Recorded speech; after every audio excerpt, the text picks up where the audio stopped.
Good morning, students. Welcome back to the online classes of KVD Academy. Myself Krishna sir, as your social science teacher. Today I am going to teach you class 8, lesson 6, and the topic name is the police and the judiciary. This is police and the judiciary. You know, the police and the judiciary play a very vital role for the smooth running of the governments, and it maintains law and order in the country also.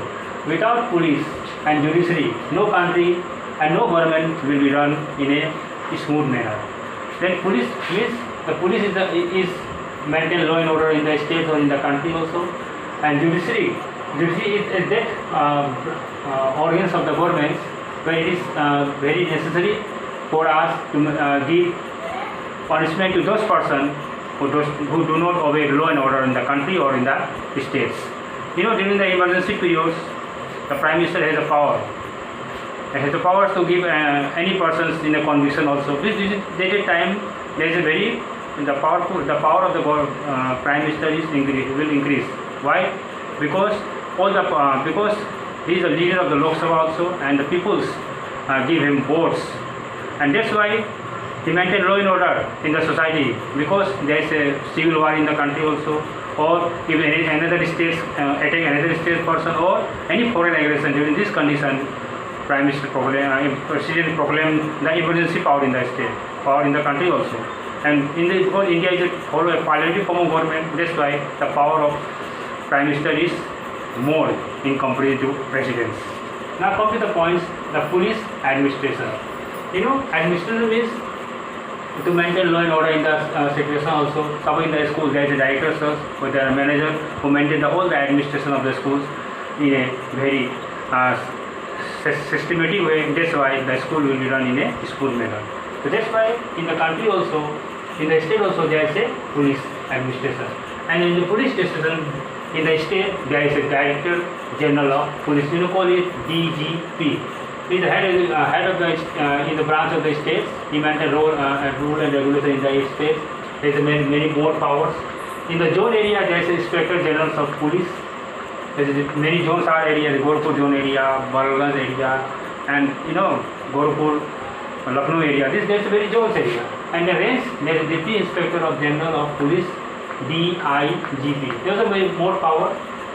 This is going in a systematic way. In a district, there is a Superintendent of Police, SP. In a subdivision, there is an Assistant Superintendent of Police. In a circle, there is an Inspector of Police. And in the police station, you know, there is a SHO.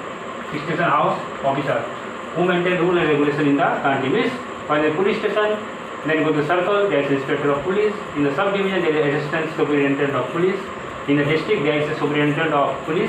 And the range, there is Deputy Inspector of General of Police. In the zone, Inspector General of Police are there, and the state, Director General of Police. This whole policies. The first police system in India by Lord Cornwallis, the Governor General of the British government, maintained the police system in India. And all the wards of this 7 area to maintain rule and regulation in the country, so that all the common means live in a peaceful manner. But you know, in the country, many fighting occur between the people who are fighting each other for communal rights also. Many states attack other states. There is a conversion of the Kaveri River also, you know, for river process, for land disputes also, or foreign aggression. In this condition, they play a very vital role for maintain peace and order in the country. Now come to the Deputy Commissioner. In the districts, suppose our district is Gorakhpur. You know, in the Gorakhpur, there is a Deputy Commissioner. There is many power to maintain law in the country. So there's a discussion about what is the function of the police. First of all, maintain law and order. Means whatever law and order maintain. Suppose in the election process, we maintain law and order. There is no vehicles will run. This is the order of the DM to maintain peace and security in the districts. Second one is providing civic amenities to citizens and supervising development of the family. Civic amenities, what is the main roads, lightning problems, so schools problem also. They have handled and see whatever the school is going in a runway or not, in a good manner or not. What is the officer do their work in a good manner or not. Means they maintain rule and regulation as well as see the civil amenities also. Third one is collections of revenue. Yeah, this is a collection of revenue. Suppose you go to the Diwani or Kacheri, you see there is a stamp collections. In the district collection, suppose you maintain some lands record with you, you give a tax to them. This is the revenue collection tax is maintained for. And fourth one is providing relief work during emergency situation. Suppose there is a flood area occurred in the Gorakhpur area. The DM has the power to give CBMT or give emergency power for food, shelters, money also.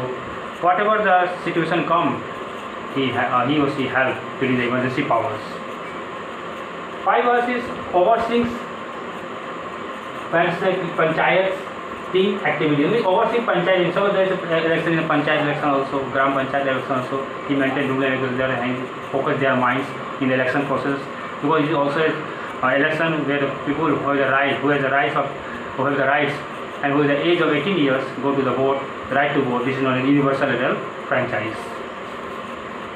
Now come to the police station. In the police station there is a station house officers. He maintains rule and regulation in the police also, and he maintains whatever the area he come in the circles. He maintains rule and regulation there, and there is a 101 mobile number, 102 mobile numbers also, 100 mobile numbers. Call to them, and the emergency situation come with you at your home also. Now FIR. This full form is FIR. First Information Records. First information records. Suppose an accused person who was punished by anyone, he go to the police station and proclaim what is the necessary and maintain the FIR. First information records is there. In the FIR, he maintains the accused person name, his mobile number also, his address also. And after written the FIR, the police officer who is the head of this police station write the FIR also, head constable also. And after the lodging FIR, the police investigate the cases. And there are two types of offences. First one is cognizable and second one is non-cognizable offences. Cognizable offences means what? Cognizable means the police go to the convict person with an FIR report. This is known as cognizable cause. And the non-cognizable offense means without an FIR case. He go to the arrest you without an FIR, but without an RN. This is not cognizable. Thief, murders, publics were fighting each other. During this situation, the non-cognizable cause is required. And now come to the point, public prosecutor. Public prosecutor is that person who inform the case on behalf of the state. Means he trials the cases in behalf of the state, is known as public prosecutor. And the defense lawyer is that first lawyer who defends you the accused person. He defends you the accused person during the trial of the cases. So this is the difference between public prosecutor and officer. Means the police. And lastly, I would like to tell you, the police and the judiciary is very important for the functioning of important. We will need to follow new rule and regulation so that our judiciary and police, they can maintain their roles and give us peaceful anything without any hindrance. Thank you. Have a nice day.